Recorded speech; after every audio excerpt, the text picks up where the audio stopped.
Thank you for downloading this podcast from The Really Clubby Show on Talk Radio 702 and 567 Cape Talk. For more, please go to 702.co.za or capetalk.co.za. Talk Radio. Talk Radio 702 and 567 Cape Talk.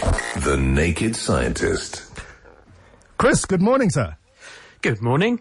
It's time for The Naked Scientist. Chris? Yes, hello. There you are. How are you, sir? Yeah, I'm in good form. How are you? Very, very well. I believe you're coming to South Africa fairly soon. Is that right?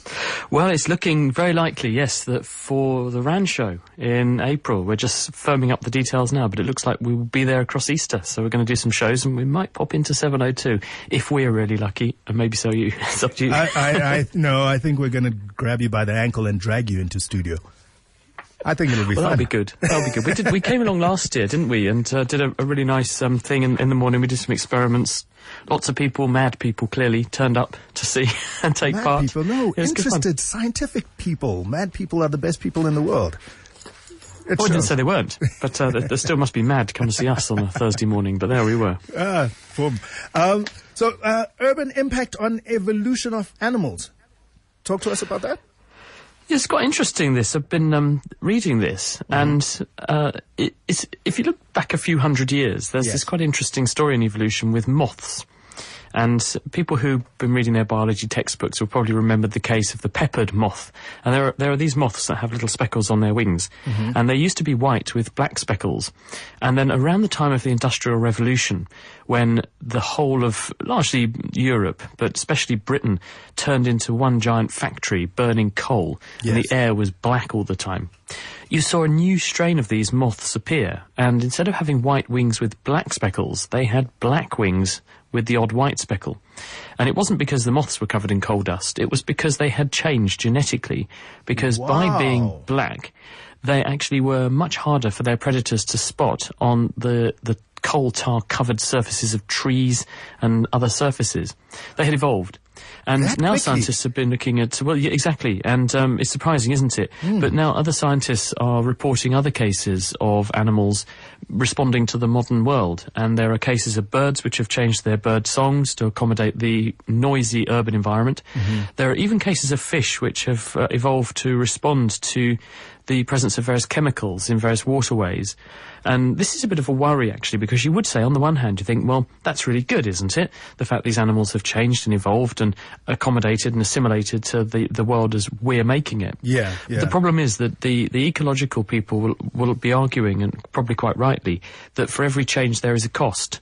And if these animals change the way they look, then it probably will have an impact on their reproductive fitness. In other words, their ability to breed successfully. Mm-hmm. They looked the way they did and they operated the way they did for a reason. Because they fitted into nature that way, and their survival strategy and their breeding strategy was optimal. In response to pressure from humans, us tipping chemicals into water, us driving lorries down roads, making birds' wings shorter, not because we've hit them, but because the birds have evolved to have shorter wings so they can get out of the way of traffic faster. Right. The consequence is that away from that environment, there may well be a disadvantage.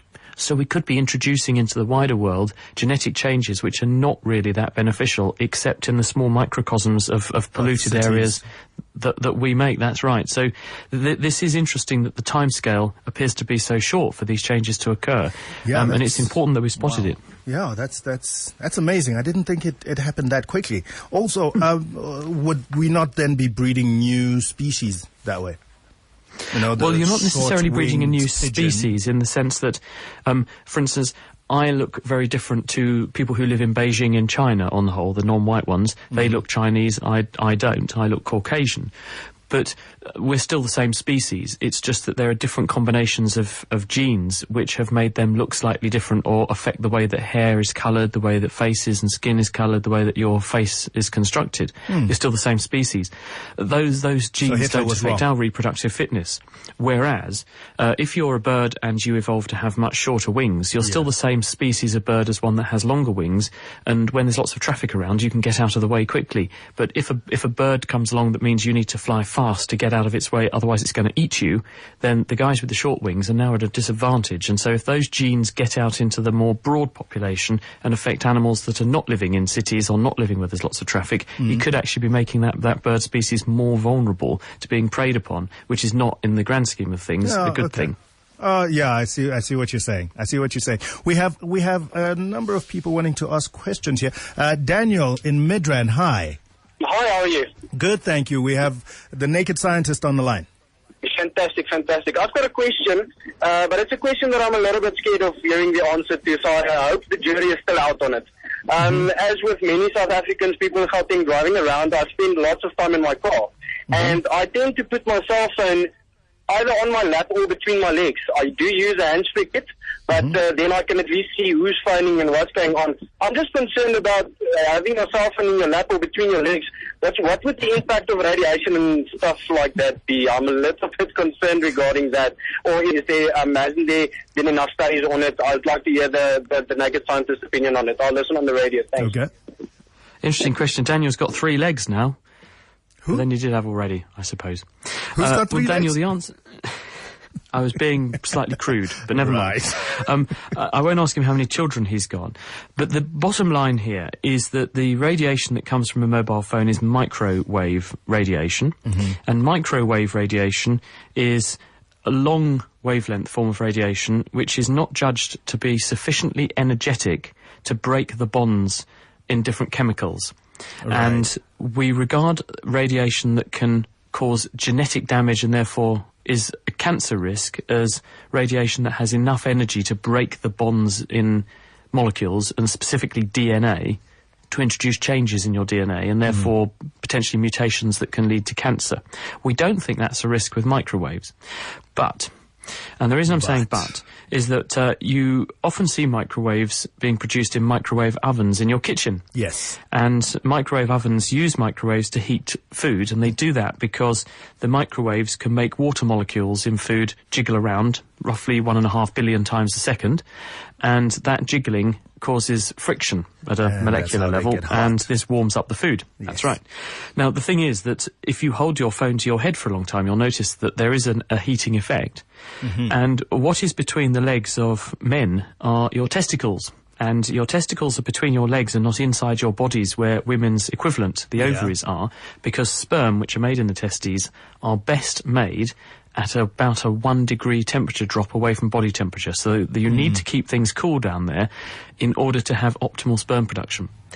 Scientists have done studies on people putting laptops on their laps and showing that this is enough to elevate lap temperature by several degrees in some cases, and this can affect sperm count. They've also looked at people who spend a lot of time driving, bus drivers, lorry drivers, taxi drivers, where obviously the posture in the car means your legs are close together and temperatures rise, and sperm counts tend to be lower.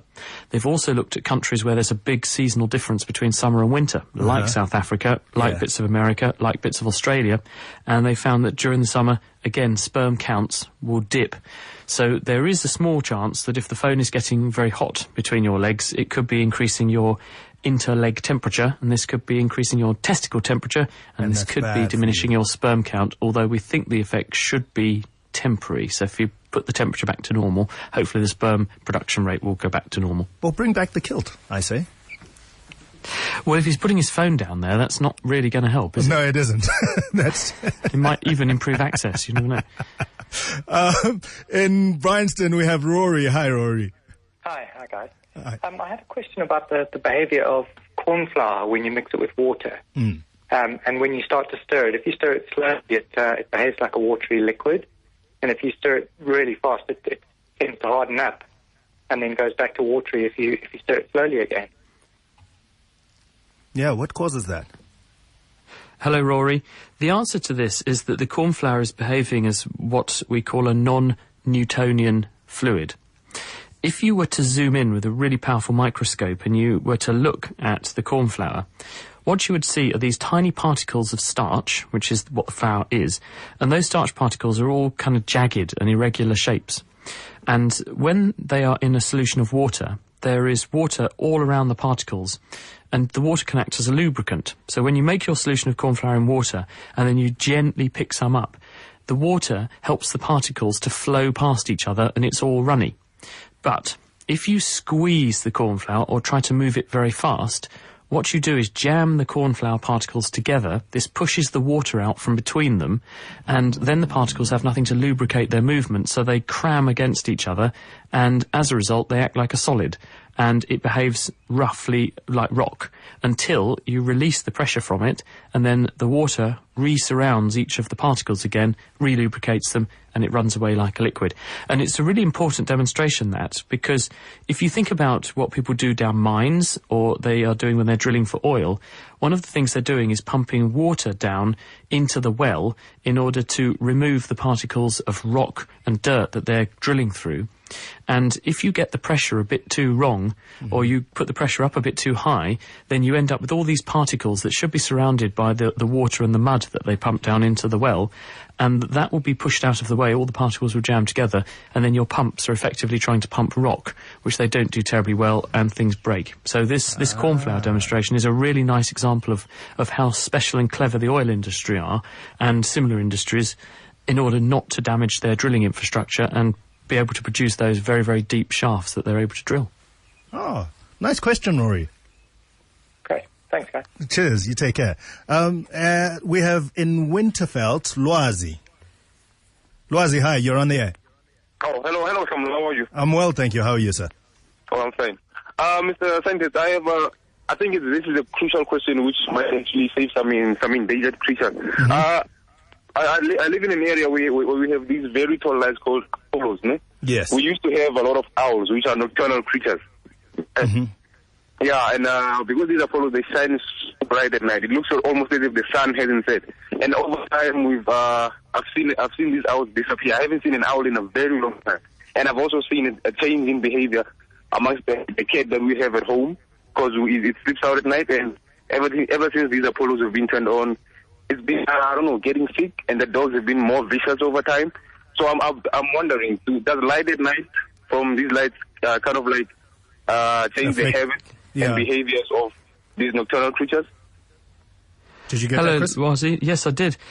So just to summarise, I mean, the question that's being asked is, if we put artificial lights into an environment that should be nice and dark, yes, at night time, obviously, does this have an impact on wildlife? And the answer is yes, it does. And scientists are beginning to look at this. There have been some studies in places like Germany where they have compared a piece of woodland, and then they've looked at what happens if you put street lights along where the woodland is, and you sample which species crop up in the illuminated part of the woodland.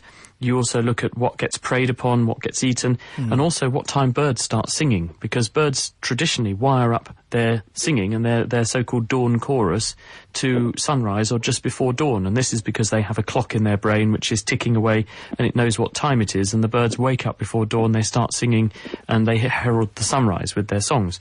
If there are abnormal lights, they start singing at the wrong times, and there is very strong evidence that birds will sing at the wrong times of nights, and if they're singing and they're singing at the wrong time of night, they're attracting the wrong sort of mate. And the reason for this is that birds sing to attract mates. If the mates turn up and it's dark, or the mates turn up and there are street lights there, the birds have evolved colour patterns and plumage to look pretty for each other, in the same way that we put makeup on or wear our best clothes to look good for the opposite sex, attract them. Right. Birds do exactly the same thing. But when they're viewed under an orange street light, their colours look completely different. So the fittest, best-looking bird may not get the fittest, best-looking mate. So you might end up with poorer mate choices, and this will lead to a loss of genetic fitness, similar to what we were saying at the beginning of the programme. Yes, so actually there can be quite significant impacts. So you end up with the best bird is not breeding with the best bird, and as a result there can be an ecological consequence. So it can potentially have serious repercussions in the long term if we alter the environment in this way. It's a good question. Yikes, I had never thought of that. So essentially what you're talking about, Doctor, is we're not just polluting in terms of air pollution, there's light and noise pollution and all sorts of other things. Yeah, and if you've got birds which are singing to try to outcompete the noise in a city, and they're changing their song accordingly, then it could be that they're actually singing a less good song that effectively doesn't sell them as well as a song which they could sing if it were quieter. And again, this may affect the mate choices that they make, because birds are using these as proxy markers of whether another individual is the best mate for them. And if they choose the wrong mate, then they're potentially mixing their genes with the wrong set of genes, producing an animal which is going to be less fit in the long term. Yikes. Speaking of animals, Barris, in Blobergsrand, Sand. Morning, gentlemen. Chris, just a question. I'm sure you've heard that expression that animals can smell a person's fear. Is it actually true? Hello, Barris. Interesting question. I don't know the answer to this for certain, but I can give you some interesting speculations and some evidence. Animals are very good at picking up on a range of signals that come from us. They have exquisite senses of smell. Animals have exquisite senses of vibration, especially animals with whiskers. They also have very good vision in some cases. And their survival depends upon reading their opposition and their opposite number, their potential enemies or their potential dinner. And so they become very good at picking up on the emotion or the behaviour and signals being given away by other animals. And this can include us. And I know for a fact that a cat, I mean, my wife's got some cats, and I know for a fact they know when I'm looking at them. They can recognise the fact that that I'm staring at them, because if I look at them and give them a nasty look when they're doing something they shouldn't, they run off and go back to where they should be. So they therefore recognise what my face is, they know eyes, and they know they're being looked at. In the same way, when people are frightened, then they breathe more quickly, they produce other sounds, they look scarier, they look scared, their hair may stand on end, they may tremble, and all of these are giveaway signs and symptoms that an animal could pick up on in order to know that means fear, this means that this individual is frightened of me, which means I have a good chance of winning if we have a fight. So they can see fear, they can't smell it. Well, they may be able to smell it too. They may be able to smell it too, because when you are frightened, you also sweat more profusely. And so when you sweat more profusely, you may produce other volatile odours from your skin, which these animals could pick up on. I mean, a dog has a sense of smell which is hundreds of thousands of times more powerful than my own. And we know that dogs can smell us a mile off, quite literally, so they may well be able to pick up on those subtle changes in how your skin smells differently when you're scared or sweaty compared to when you're calm. There you go, Bears. Thank you. In Randburg, Sandor, hi. Hi. My question is, how do you measure IQ, and is that different group of humans get different IQ? Hello, Sandor. This is a very good question. And the reason it's a very good question is that IQ tests are, if you're not very careful, a flawed measure of intelligence. Because most of these tests rely on an individual, for instance, being able to read in order to read the questions to do the test. Correct. But you could say, well, if I went to the middle of the outback in Australia and I found some Aboriginal people who have managed to survive in one of the worst and most inhospitable environments for 40,000 years, they're clearly not unintelligent. They're clearly bright people who know how to work with nature. They know how to keep themselves alive in what would otherwise kill the average person. Correct. They're therefore intelligent. If you gave them an IQ test and they couldn't read, you would conclude their IQ was extremely low and that they were some kind of idiot. This is clearly not true. So we have to be very careful how we deploy these tests and what we measure. There's also an interesting phenomenon called the Flynn effect, after Dr. Flynn or Professor Flynn from, I think is at Otago University in New Zealand, who showed that if you look at IQ test results over time, they appear to be rising. And people would therefore be regarded as much more intelligent today than they were 20, 30 years ago. In fact, if you wound the clock back at the present rate of growth, you would conclude that most of the population were idiots about 50 years ago. No. This is clearly not true. And again, it reflects the fact that these tests are looking at specific things relevant to our upbringing and the environment in which we grow up in. And you therefore have to be very careful what you conclude about intelligence and what intelligence really is. And I don't think we have a clear definition that fits all of those bills and the examples I've given you. When do you peak? What age? Or IQ? Well, I think that's a hard question. Again, that's a really hard question to answer, because if I look at my children, they are learning many new words every day in English, whether they realise it or not. I've never sat down and had to teach them English. They can speak it fluently, and they picked it up automatically, and they speak it brilliantly. If I now want them to learn another language, like French, that they're trying to learn at school, they will now struggle. Yeah. And they need a teacher to help them. And you could say, well, how did they manage to learn that language? They must have been super intelligent when they were little. Now they're very thick. They need a teacher.